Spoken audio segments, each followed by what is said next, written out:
Ihr habt bestimmt richtig viel Spaß in dieser Saison mit der Mini 3 Pro bzw. Mini 4 Pro zu fliegen, aber im Hintergrund, da laufen schon die Vorbereitungen für die neue DJI Mini 5 Pro von DJI und mittlerweile, da gibt es wirklich schon genug Leaks, um so ein kleines Video zur neuen unter 250 Gramm Drohne mal zu machen. Und eine Sache, die ist wirklich beim letzten Update richtig zu kurz gekommen, welche das ist und welche Neuheiten ihr für die DJI Mini 5 Pro vielleicht erwarten könnt, das verrate ich euch jetzt in meinem Video. Ich wünsche ganz viel Spaß beim Anschauen. Und ich muss natürlich dazu sagen, ich bin gar nicht auf die Idee gekommen, jetzt so ein Video machen zu wollen. Es gab ganz viele Zuschriften von euch. Gibt es denn schon Neuheiten über die DJI Mini 5 Pro? Kannst du schon was erzählen? Sag mal was darüber, recherchier mal und so weiter und so fort. Und nur wegen euch mache ich dieses Video. Ansonsten hätte ich das wahrscheinlich direkt ein bisschen später gemacht, im Herbst oder irgendwann, wenn es mal wirklich richtig Zeit dafür gewesen wäre. Aber es gibt wirklich schon, und da habt ihr recht, eine ganze Menge News und Leaks im Netz. Teilweise gute Leaks, teilweise schlechte Leaks, wo man sagt, man kann sich nur an den Kopf fassen, was die Leute sich da denken. Aber wie gesagt, nicht vergessen, ich mache das Video für euch und wenn ihr Ideen habt, rein damit in die Kommentare, lasst uns drüber quatschen und los geht's. Vorab müsst ihr natürlich nicht in Panik verfallen, eure Ersparnisse plündern, eure Niere verkaufen bzw. eure alten Drohnen bei eBay fast verschenken.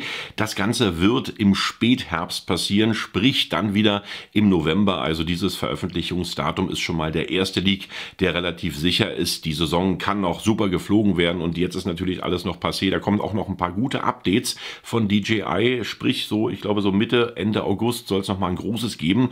Da gibt es auch noch mal eine Menge Änderungen. Und ich wusste gar nicht, dass DJI mittlerweile so ein Platzhirsch geworden ist weltweit, denn unangefochten, klar, das wussten wir schon vorher, die Nummer 1, dann kommt erstmal wirklich eine riesige Pause und dann kommen die anderen Drohnenhersteller im einstelligen Prozent und DJI ist mittlerweile bei 75% Marktanteil, was wirklich absolut unschlagbar ist.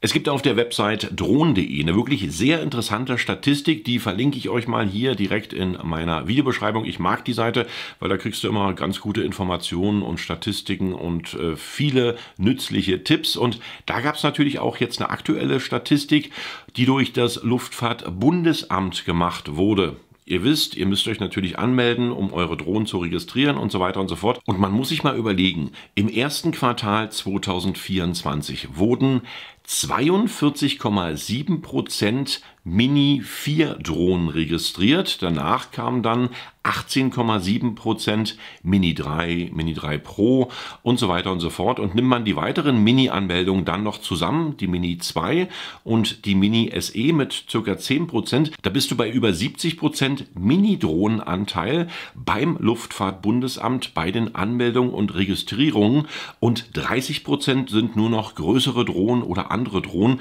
Also ist dieser Minimarkt wirklich mittlerweile für alle Drohnenhersteller und natürlich auch für DJI der wichtigste Markt überhaupt. Und wenn man die Zahlen von 2021 nochmal dagegen setzt, da merkt man erstmal, wie sich so der Markt verschoben hat. Damals waren es noch 24,2% von der Mini 2 und 22,6% von der R2S. Und mittlerweile hat sich das, wie gesagt, so verschoben, dass die Mini-Drohnen bei 70% sind und der Rest dann nur noch bei 30%. Hätte ich nicht gedacht. Schreibt mir doch mal bitte hier in die Kommentare, was ihr für eine Drohne habt. Eine SE, eine Mini 2, eine Mini 3, eine Mini 4 und so weiter und so fort. Damit die Statistik vielleicht so ein bisschen gerechtfertigt werden kann. Denn ich bin absolut überrascht, dass wirklich 70% schon Mini-Drohnen sind und nur 30% dann wirklich an größeren Drohnen existieren. Denn ich bin auch so ein Mensch, der eigentlich, naja, wenn es nicht unbedingt sein muss, nicht so die Mini-Drohnen einsetzt, sondern mehr die größeren. Aber wenn es weiter so geht, dann stehe ich bald allein da, habe ich das Gefühl. Und ich habe natürlich wegen euch recherchiert und ich muss ehrlich sagen, das ist wirklich eine Mammutaufgabe, schon mal Dinge zu finden, die zuverlässig sind in Bezug auf neue Leaks für die DJI Mini 5 Pro. Wenn du jetzt sozusagen bei YouTube allein schon mal reinguckst, es gibt so viele KI-generierte Spots, wo ich sage, Jungs, könnt ihr die Sachen nicht verbieten? Das ist grausam. Da fliegt dann eine DJI Mini 4 3 Minuten rum in dem Video und eine KI-Stimme sagt, ja, die DJI Mini 4 Pro ist hier und die fliegt und die hat und im letzten Drittel erfährst du dann eigentlich, naja, dass die Wegpunkte mal geändert werden können, dass das Akku vielleicht irgendwie ein bisschen länger hält und ansonsten kriegst du da keine Informationen und das ist natürlich Verblödung vom Herrn. Also Seid mir nicht sauer, ein paar Spots könnte man wirklich bei YouTube verbieten, die sind wirklich sowas von unangebracht und gerade mit KI kann man doch so viele schöne Sachen machen. Man kann seine Spots und seine Filme besser machen. Aber warum kann man sie dann eigentlich auch schlechter machen mit KI? Ich verstehe es nicht, aber wie gesagt, Thema am Rande. Ich will nicht so viel quatschen, jetzt kommen wir zum Thema. Es sieht so aus, als wenn wir ein gigantisches Update bekommen werden in der DJI Mini 5 Pro. Und ich habe euch ja gesagt am Anfang, dass eine Sache vernachlässigt wurde beim Update von der Mini 3 auf die Mini 4. Und zwar war das deutlich die Kamera. Nun werdet ihr sagen, ja Mensch, die hat doch 100 FPS und ein anderes Farbprofil, sieht doch alles schöner und besser aus. Ihr habt recht, das ist auch so. Aber aus filmischer Sicht hat sich die Kamera nicht ganz besonders verändert im Vergleich zur DJI Mini 3 Pro. DJI hat die ein bisschen modifiziert, sensormäßig und natürlich auch von den Bildfarben her, aber es ist keine Veränderung eingetroffen und das wird sich jetzt natürlich zur DJI Mini 5 Pro ändern, denn es sieht so aus, als wenn wir einen Ein-Chip-Sensor bekommen. Das hatte DJI schon mal versucht bei der DJI R2S. Da gab es schon mal 5,1K mit einem Ein-Chip-Sensor. Nun werdet ihr natürlich sagen, 5K kriegt ihr ja wahrscheinlich auch oder 6K. Ich sag, wer euch sowas erzählt, der will euch verkackeiern, weil es ist für solche großen Bildgrößen, 5K oder 6K, natürlich wichtig, auch einen Lüfter mit an Bord zu haben, denn es ist natürlich immer noch das riesige Problem, dass solche Bildgrößen natürlich auch viel Hitze im Sensor und im ganzen System erzeugen. Und wir haben keinen Lüfter bei der DJI Mini 4 und Mini 3 und Mini 5 Pro wird es natürlich definitiv wahrscheinlich auch keinen Lüfter geben. Also wenn wir mal beim Format 4K bleiben. Was sich aber ändern wird durch diesen neuen Bildsensor, ist einfach mal das Thema Unschärfe. Bis jetzt ging es ja nur, dass du sozusagen hier bei der DJI R3 jetzt mal als Beispiel 2 Kameras verbaut hast. Ja? Das eine ist die Weitwinkelkamera, die auch in der Mini 4 drin ist und das andere ist eine 70 mm Kamera und dadurch kannst du natürlich, obwohl du jetzt nicht nah dran bist, automatisch näher ran an dein Objekt und du erzeugst damit Unschärfe. Wenn du jetzt deinen Punkt markierst, der wird sozusagen direkt im Scan bzw. in der Optik gehalten und der Rest dahinter ist teilweise unscharf, auch wenn du jetzt Sachen umrundest oder so. Ja, die Profis werden es wissen, also das sind so Sachen, die machen eigentlich richtig Spaß. Das kennt ihr normalerweise von Kinofilmen, wenn jetzt sozusagen im Vordergrund die Person scharf ist oder bei mir jetzt sozusagen, ich bin jetzt hier scharf und Hintergrund ist dann schon ein bisschen unschärfer. Das ist sozusagen aufgrund des Sensors Unschärfeerzeugung und die soll sozusagen jetzt in der DJI Mini 5 Pro kommen. Und das Schöne ist, der Sensor, der existiert mittlerweile und zwar direkt hier im DJI Pocket 3. Es sind Aussagen getroffen worden in den ganzen Leaks und das ist auch relativ wirtschaftlich verständlich, dass sozusagen jetzt der Sensor vom DJI Pocket 3, dieser Ein-Chip-Sensor, in die Mini 5 Pro wandern soll. Und wir haben natürlich auch schon viel Erfahrung jetzt gemacht mit dem Pocket 3. Das ist natürlich hier Wahnsinn. Also auch die Bildqualität, die Lowlight-Qualität. Dieser Sensor, den der DJI entwickelt hat, der ist wirklich bahnbrechend. Und da kannst du sozusagen auch eine Sony-Kamera, hier diese kleinen Vlogging-Kameras daneben setzen. Da kann keine Kamera mithalten gegenüber diesem Chip und dieser Anwendungsvielfalt, die du damit hast. Und das ist natürlich, wie gesagt, der erste Leak, dass der Sensor des DJI Pocket 3 in die Mini 5 Pro reinkommen soll. Und das wäre natürlich fantastisch, weil dann kannst du mit einem Kamerasystem Unschärfe erzeugen und musst nicht 2 Kamerasysteme hier einbauen. Und wenn ihr Videos seht, dass die DJI Mini 5 Pro jetzt 2 Kameras verbaut haben soll und so weiter und so fort, glaube ich persönlich nicht, denn du musst das Gewicht halten, du müsstest einen Lüfter mit einbauen, du müsstest so viele Sachen verändern und ich denke mal, die Profis, die jetzt wirklich richtig viele Kameramöglichkeiten haben möchten, die werden auch keine DJI Mini 5 Pro kaufen, die werden immer die großen Drohnen kaufen, weil sie einfach viel mehr Anwendungsmöglichkeiten haben und die brauchen auch keine extra Genehmigungen, so wie ihr, wenn die dann einen Spielfilm drehen oder einen Dokumentarfilm drehen, dann sind die Genehmigungen automatisch in der Tasche, weil die sind vorher schon von der Agentur besorgt, also muss man sich da sozusagen auch keine Schüssel machen. Dementsprechend denke ich, dass es keine 2 oder 3 Kamerasysteme, wie manche Videos da behaupten, in der neuen 5 Pro geben wird. Das wird schon dann dieser Ein-Chip-Sensor vom Pocket 3 werden und das ist meiner Meinung nach schon die erste fantastische, gigantische Geschichte. Eine Sache habe ich noch vergessen zu sagen, und zwar dieser 1 Zoll Sensor wird natürlich auch ganz andere FPS-Zahlen in die Drohne bringen.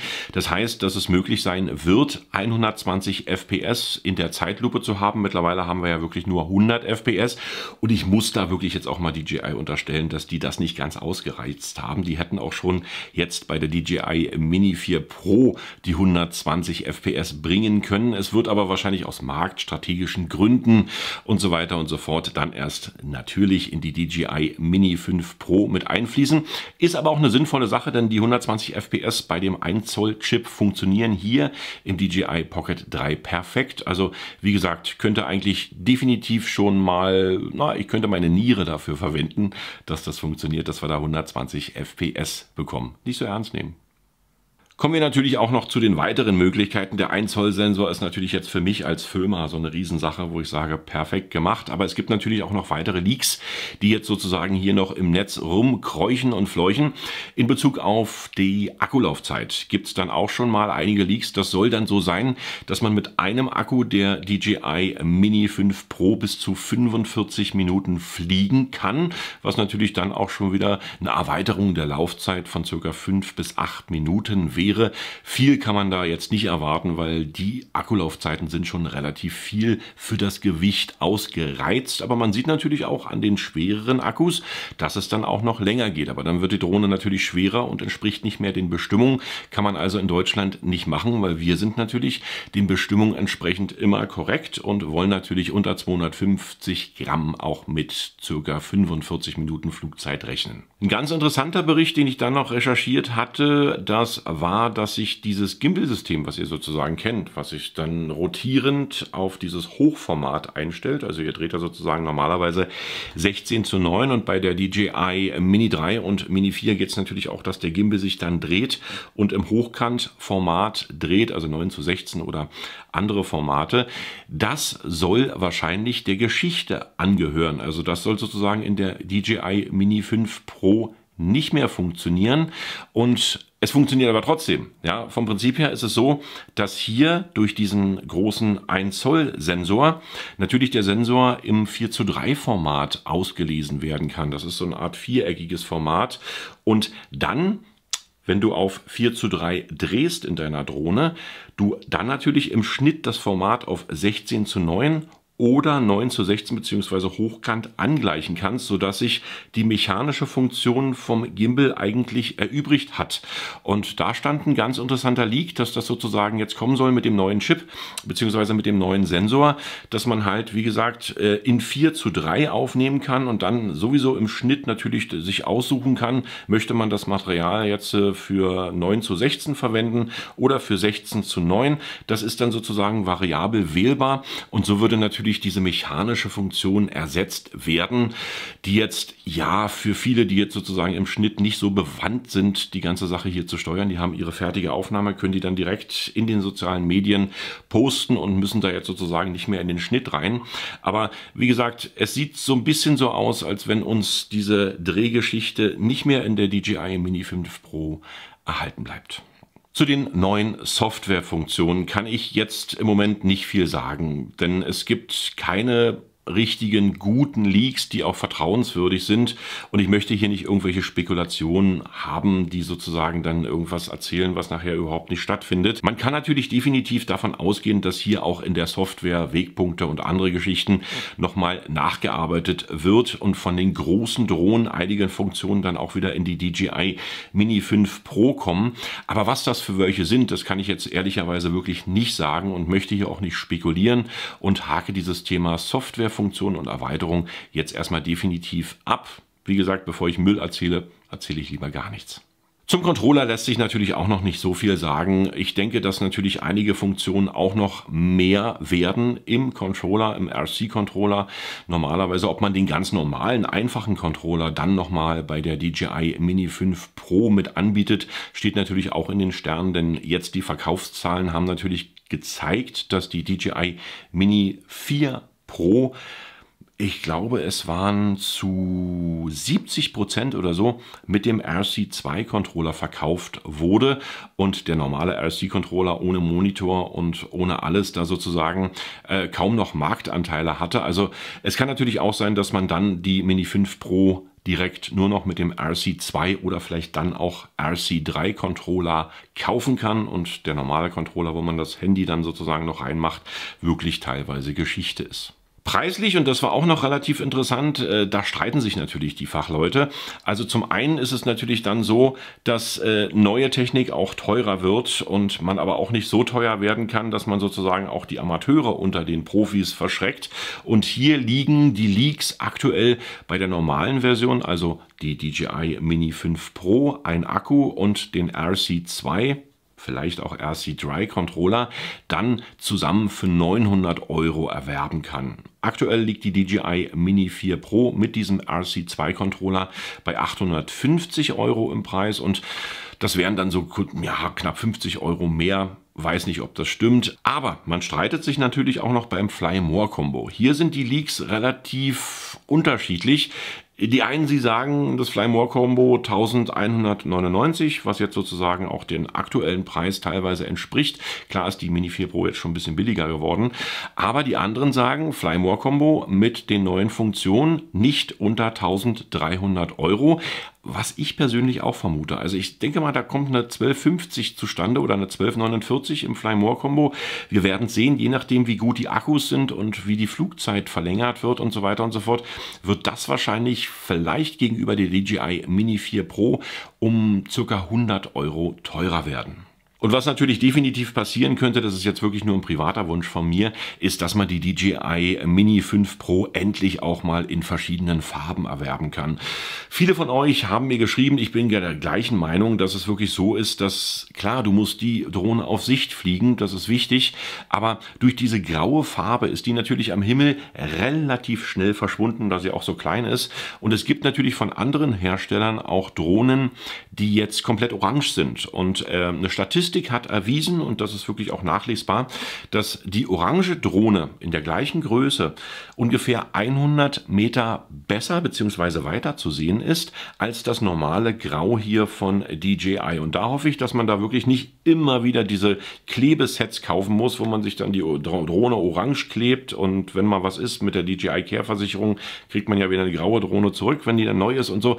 Also vom Prinzip her wünsche ich mir da, dass ich die endlich mal in einem wenigstens freundlichen Orange erwerben kann, dass man hier die Möglichkeit der Farbauswahl lässt. Das ist wirklich ein persönlicher Wunsch von mir, weil dann kann man die Drohne wirklich auf Sicht fliegen und noch weiter am Himmel erkennen. Die andere Geschichte, die ich mir wünsche, die immer noch so ist, seit der ersten DJI Mini-Drohne, ist natürlich der Nachtflug. Ich fliege viel nachts und bin auch mit der Mini 4 Pro nachts geflogen. Videos davon habe ich euch direkt mal hier verlinkt. Und es ist immer noch so, dass diese Leuchten, diese LED-Leuchten, wenn du die Aufnahme betätigst, ausgehen. Die Drohne ist auf einmal verschwunden am Himmel. Du siehst sie nicht mehr. Es leuchtet nichts mehr. Nur noch die Drohne ist am Nachthimmel und wenn die Aufnahme dann wieder deaktivierst, dann leuchten natürlich auch wieder die kleinen LEDs. Des Weiteren leuchten die natürlich nur vorne und nicht hinten. Du siehst sozusagen, wenn du hinter der Drohne stehst, überhaupt nicht, wo du hinfliegst. Also wie gesagt, da ist auch nochmal ein großer Wunsch von mir, dass sich hier der Nachtflug deutlich verbessert und dass die LEDs doch bitte auch leuchten, wenn ich die Aufnahme der DJI dann Mini 5 Pro aktiviere. Zum Gehäuse, da wird sich natürlich auch nicht relativ viel ändern. Das stand da auch schon in den Leaks. Mittlerweile hat natürlich gerade DJI geschafft, die rundum Hinderniserkennung in dieses kleine Gehäuse mit reinzupressen. Und ich denke mal, und da sind auch viele, die sozusagen jetzt auch in den Blogs schreiben und teilweise wirklich noch deutlich mehr Ahnung haben als ich, der Meinung, dass sich jetzt vom Gehäuse der DJI Mini 5 Pro nicht allzu viel tun wird. Es wird natürlich Veränderungen geben innerhalb des Gehäuses, auch noch von den Flugeigenschaften her und so weiter und so fort. Aber dass sich jetzt sozusagen das komplette Gehäuse der DJI Mini 5 Pro wesentlich ändert, das glaube ich persönlich nicht. Um das Thema rundum Hinderniserkennung noch mal ganz kurz aufzufassen. Ich hatte mal ein Video gemacht, wo ich die Hinderniserkennung getestet habe und die natürlich deutlich schief ging.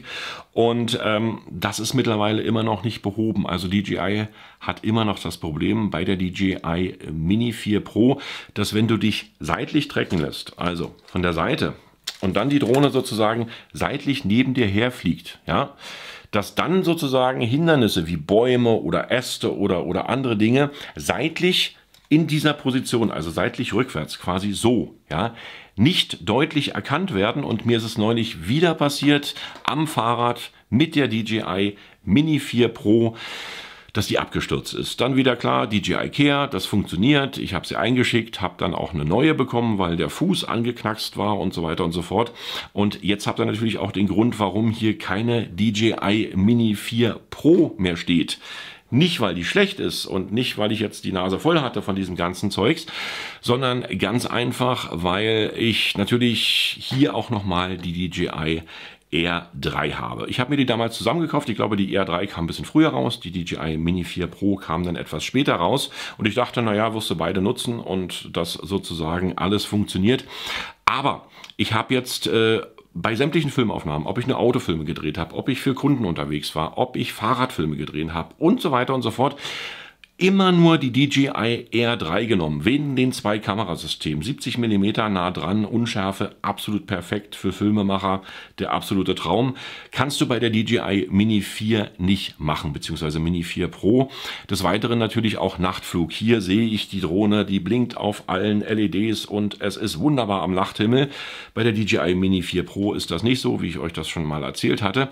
Also habe ich sie verkauft, weil wie gesagt, die DJI Mini 4 Pro lag bei mir ein halbes Jahr direkt nur im Regal. Ich habe sie nicht genutzt, weil ich immer nur die DJI R3 nutze. Ich weiß, damit stehe ich bald alleine, wenn es um die Statistiken geht, aber ich bin nun mal ein Filmer und ein Filmer will Kreativität und die DJI Mini 4 Pro bietet mir nicht so viel Kreativität wie die DJI R3. Und deswegen habe ich die Mini 4 verkauft, nur zur Info, weil die hier nicht steht. Nicht, dass ihr denkt, ich erzähle euch irgendwelchen Quatsch oder so.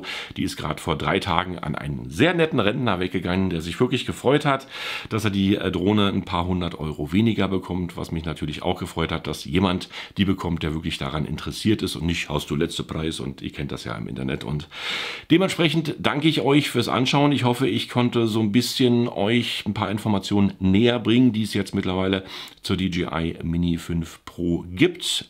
Sehr gern mit euren Meinungen hier rein in die Kommentare. Ich lese es mir gerne durch, diskutiere mit euch und ich sage für heute vielen Dank fürs Anschauen. Sehr gern bis zum nächsten Video und damit tschüss, bye bye und winke winke.